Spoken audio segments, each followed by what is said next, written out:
All right, let's dive into something pretty incredible. We're going to explore a series of prophecies about the end of times that are, frankly, astonishing.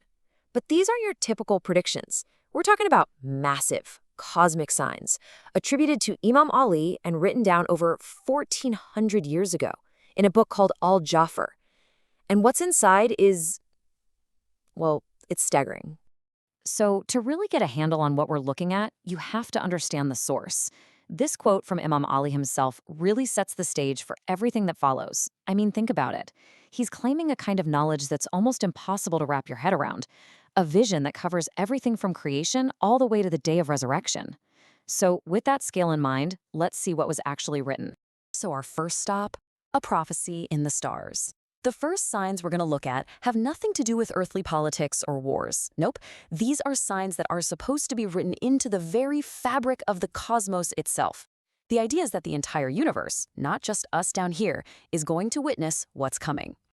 Wow, I mean, the imagery here is just so powerful, isn't it? It's not just a dry prediction. It's a cosmic poem of sorrow. It talks about a redness in the sky, but it's not just some atmospheric event. The prophecy frames it as the tears of the angels who carry God's throne, weeping for humanity. Right away, you know we're talking about events on a scale that affects all of creation.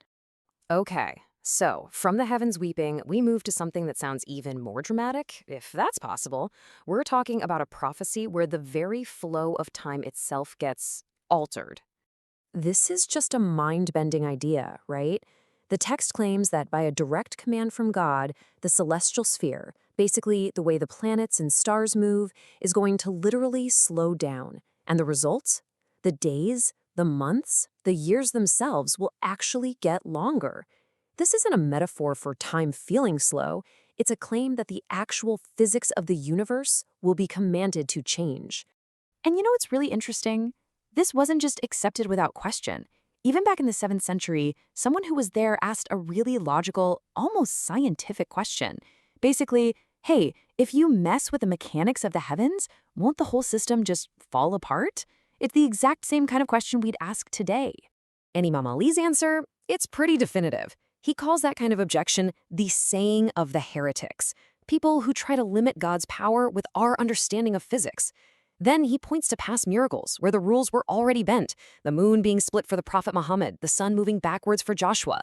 The message is clear. If you wrote the laws of nature, you're not bound by them. So this whole slowing of time isn't happening in a vacuum. It comes with a whole package of other signs. The text talks about a time of chaos on Earth, with the banners of the Arabs following one another. And at the same time, up in the sky, the planets are slowing down, and this mysterious southern star appears. It's this picture of simultaneous upheaval on Earth and in the heavens, all building up to this one moment of absolute clarity. All right, I want you to take a deep breath for this next part, because we're about to make a hard left turn from ancient cosmology to something that sounds, well, it sounds like it could have been written yesterday. Listen very, very closely to this. Just let that sink in for a second. This is a direct quote from a 7th century text. Eyes spying from above the clouds, ships storing fire in the form of water and dust, throwing flames like huge logs. And it all climaxes with the explicit mention of a land named Amerik, which is widely seen as America as being the target of a divine reckoning. The specificity here is just on another level entirely. And this is where it gets really challenging to just read this as an ancient text. When you hear eyes spying from above the clouds, your mind immediately jumps to satellites or surveillance drones, right? When it talks about ships storing fire as water and dust and launching flames like huge logs, it's hard not to think of modern warships and cruise missiles.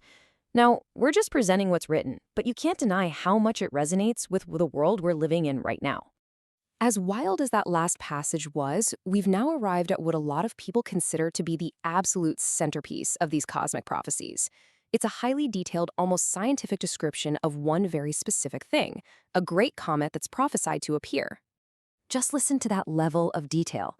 This isn't just a star will appear. It's describing its composition. It has a heart made of fire, ice, air, and dust.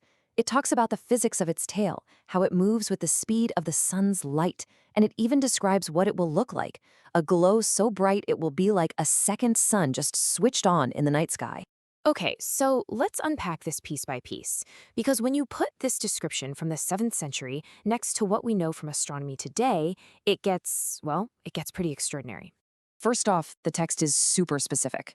It says this great comet is not the kind you see every two-thirds of a single decade, so every 6 or 7 years. Those are short period comets, and it says it's not the star of two-thirds of a century, about 66 years, which is an incredibly close description of Halley's comet and its 75-year orbit. Keep in mind, this was written 1400 years before Edmund Halley even did his calculations.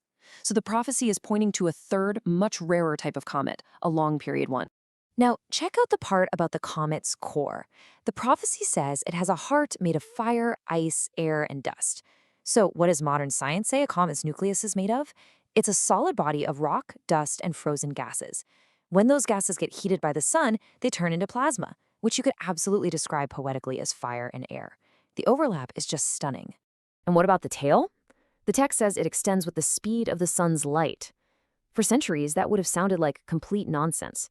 But today, we know a comet's plasma tail is literally blown away from its nucleus by the solar wind, radiation and particles streaming from the sun at insane speeds. The sun's light is literally the engine that creates the tail. A 7th century text somehow anticipated that. It's just incredible. And the key takeaway here is that this is a one-of-a-kind event. This isn't just another comet passing by. The prophecy says this one will be so bright, it will briefly look like a second sun has appeared in the sky. And then it will return to its orbit, which tells us it's a returning visitor on a very, very long path. According to the text, this has not happened yet. So what's the big deal about this one comet? Why all the incredible detail? Well, because within this tradition, its arrival isn't the end of the story. It's the starting pistol for the final chapter. Number 1. That's its place in line. In the sequence of final events, this great comet is the very first sign. It's the first domino to fall. And this final piece of the text ties it all together perfectly. It states point blank that there will be 10 major signs that signal the coming of the Mahdi. And the very first of those 10, the rising of this star with the tail, it's the trigger for everything that comes after. And that's where we'll leave it for today. We've journeyed from the heavens weeping to time itself slowing down, to eyes above the clouds, and finally to this incredibly detailed profile of a future comet. The point of this isn't to prove anything, but to simply present the profound and perplexing words found in this ancient tradition. And it really leaves you with a question, doesn't it? If a text from 1400 years ago contains descriptions that only seem to make sense with our modern understanding of science and technology, what else might be hidden in those words, just waiting for us to catch up?